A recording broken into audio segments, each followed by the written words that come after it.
Hello guys, welcome back to the HardReset.Info. Today I'm going to tell you how to add your SOUNDCORE AeroFit Pro to your application.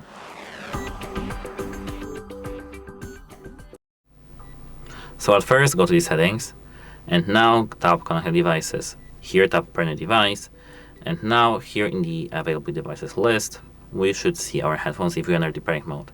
Tap on your headphones and tap pair. Here, now once done, we can go straight to the application which we have to install. So at first, to do so, tap the Play Store, tap Search, and SOUNDCORE.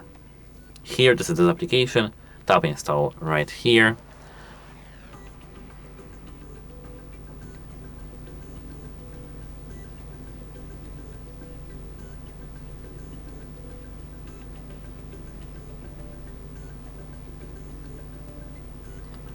And now, once installed, we have to just open this application.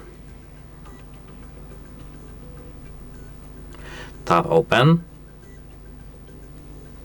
agree and continue, and now we can tap Skip in the top left corner. Here you can tap Not Allow, go back, tap Add a device, tap Allow, and now your application should be searching for your headphones. They are here. Tap them, and now got it. And that's it. Hope it helps you, and goodbye.